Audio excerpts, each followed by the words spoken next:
Hi everyone, Radhe Radhe. In this video, we're going to be doing Srimad Bhagavatam, Canto 3, Chapter 13. It's called out to Bhagavan Shri Krishna.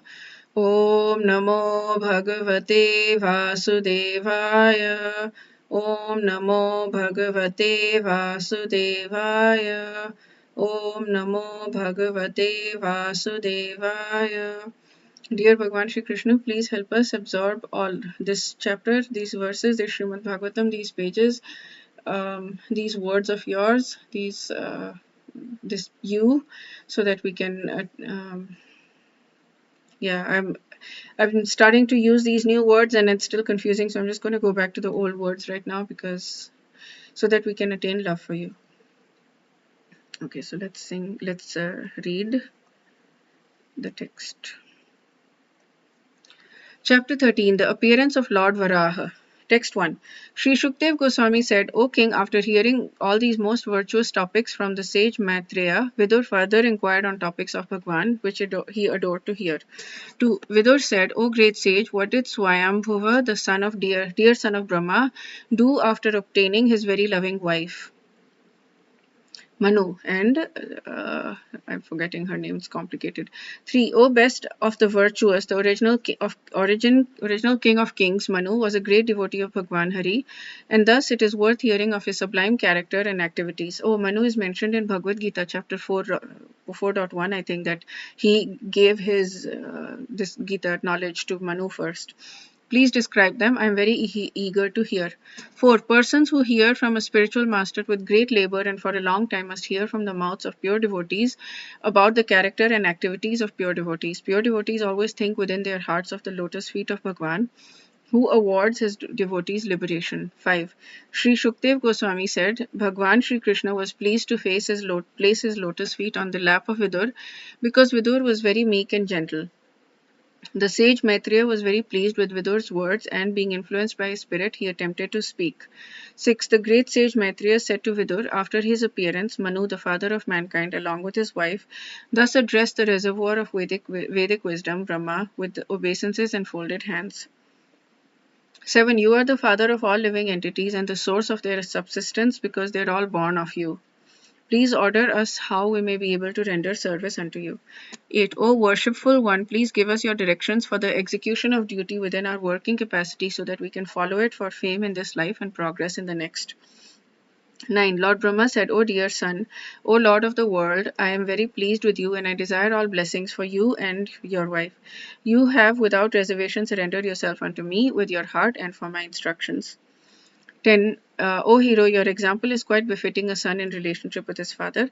This sort of adoration for the superior is required. One who is beyond the limit of envy and who is sane accepts the order of his father with great delight and executes it to his full capacity. Well, yeah, it's difficult in this world. I'm finding it difficult to absorb that. 11. Since you are my very obedient son, I ask you to beget children qualified like yourself in the womb of your wife. Rule the world in pursuance of the principles of devotional service to Bhagwan, and thus worship the Lord by performances of yajna. 12. O king, if you can give proper protection to the living beings in the material world, that would be the best service for me. When the Supreme Lord sees you to be a good protector of the conditioned souls, certainly the master of the senses will be very pleased with you. That's Krishna. 13. Bhagwan Janardhan, Krishna, is the form to accept all the results of sacrifice. If he is not satisfied, then one's labor for advancement is futile.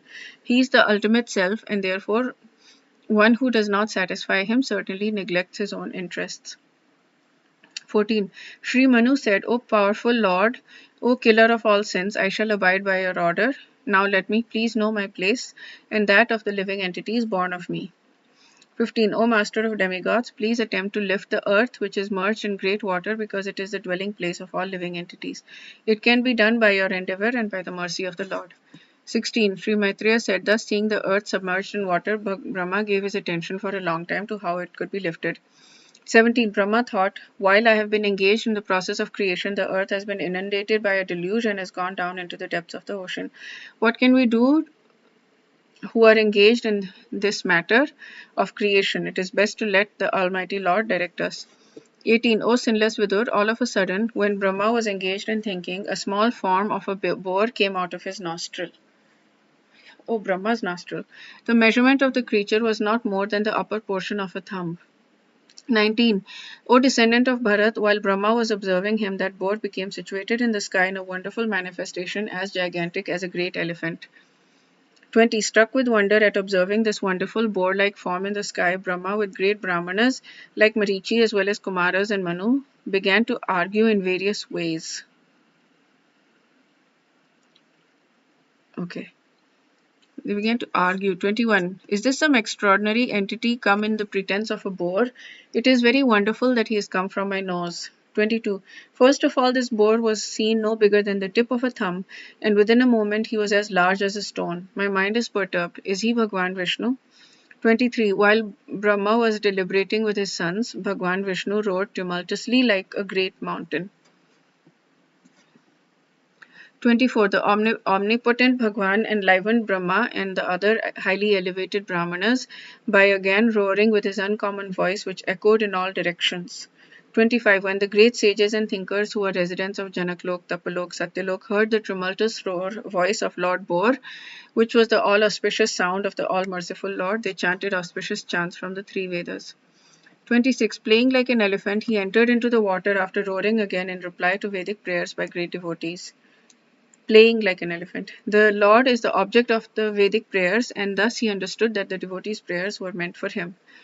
27. Before entering the water to rescue the earth, Lord Boar, Vara Bhagwan, flew into the sky, slashing his tail, his hard hairs quivering. His very glance was luminous, and he scattered the clouds in the sky with his hooves and his glittering white tusks. 28. He was personally the Supreme Lord Vishnu and therefore transcendental, yet because he had the body of a hog, he searched after the earth by smell. His tusks were fearful. He glanced over the devotee Brahmanas engaged in offering prayers. Thus he entered the water. 29. Diving into the water like a giant mountain, Lord Boar divided the middle of the ocean, with two high waves appeared as the arms of the ocean, which cried out loudly as if praying to the Lord, O Lord of all sacrifices, please do not cut me in two, kindly give me protection. 30. Lord Boar penetrated the water with his hooves, which were sharp like arrows, and found the limits of the ocean, although it was unlimited. He saw the earth, the resting place for all living entities, lying as if it was in the beginning of creation, and he personally lifted it. 31. Lord Boar easily took the earth on his tusks and he got it out of the water. Thus he appeared very splendid. Then his anger glowing like a Sudarshan wheel, he immediately killed the demon Hiranyakasha, although he tried to fight with the Lord. 32. Thereupon Lord Boar killed the demon within the water, just as lion kills an elephant. The cheeks and tongue of Lord became smeared with the blood of a demon, just as an elephant becomes reddish from digging in the purple earth. 33.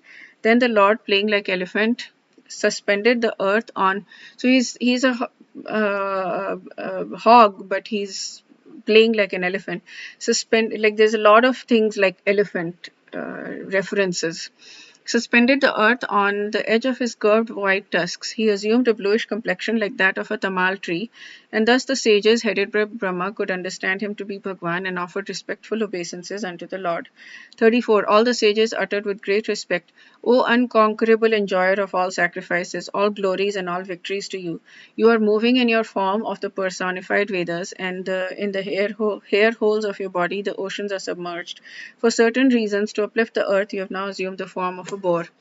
35. O Lord, your form is worshipable by performances of sacrifices, but souls who are simply miscreants are unable to see it. All the Vedic hymns, Gayatri and others are in touch of your skin. In the touch. Your bodily hairs is the kusha grass, and your eyes is the clarified butter, and in your forelegs are the four kinds of fruitive activities. 36. O Lord, your tongue is plate of sacrifice, your nostril is another plate of sacrifice, your belly is the eating plate of sacrifice, and another plate of sacrifice, the whole of your ears. In your mouth is the Brahma plate of sacrifice, your throat is the plate of sacrifice known as Soma, and whatever you chew is known as Agnihotra.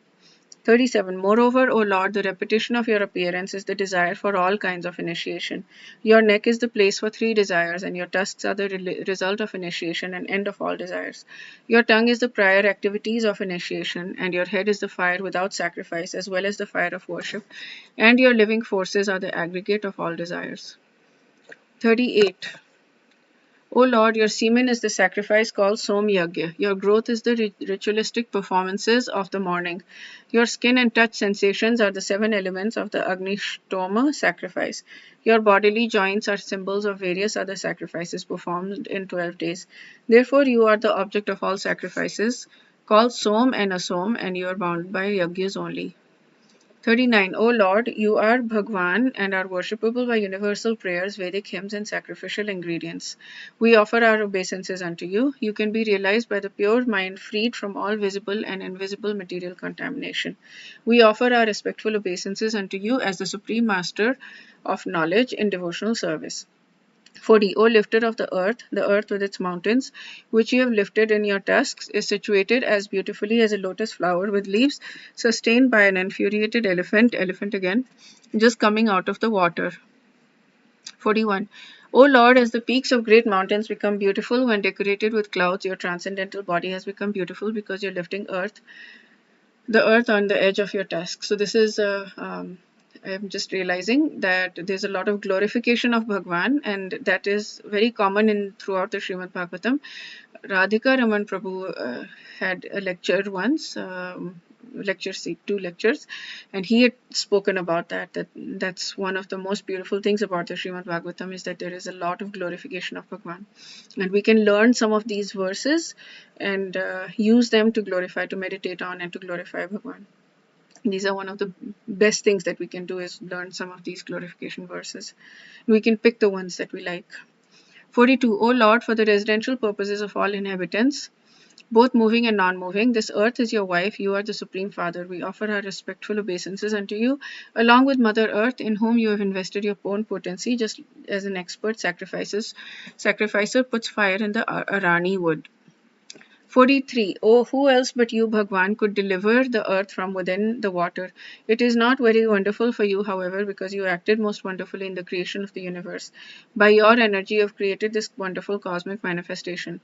44. O Supreme Lord, undoubtedly we are inhabitants of the most pious planets, Jana, Tapas, Satyalokas, but we still have been purified by the drops of water sprinkled from your shoulder hairs by the shaking of your body. 45. O Lord, there is no limit to your wonderful activities. Anyone who desires to know the limit of your activities is certainly nonsensical. Everyone in this world is conditioned by powerful mystic potencies. Please bestow your causeless mercy upon these conditioned souls. 46. The great sage Maitreya said, the Lord being thus worshipped by all great sages and transcendentalists, touched the earth with his hoofs and placed it on the water. 47. In this matter, Bhagwan Vishnu, the maintainer of all living entities, raised the earth from within the water, and having placed it afloat on the water, he returned to his own abode. 48. I love these sentences so much. If one hears and describes in devotional service attitude this auspicious narration of Lord Bore, which is worthy of description, the Lord who is within the heart of everyone is very pleased. 49. Nothing remains unachieved when Bhagwan is pleased with someone. The transcendental achievement one understands by transcendental achievement one understands everything else to be insignificant. One who engages in transcendental loving service is elevated to the highest perfectional stage by Lord himself, who is seated in everyone's heart. 50. Who other than one who is not a human being can exist in this world and not be interested in the ultimate goal of life? Who can refuse the nectar of narrations about Bhagwan's activities, which by itself can deliver one from all material pangs? Jay, okay, that's it for this video. We'll do chapter 14 in the next video. Wish you all a very beautiful day filled with lots and lots of bhakti. Radhe Radhe.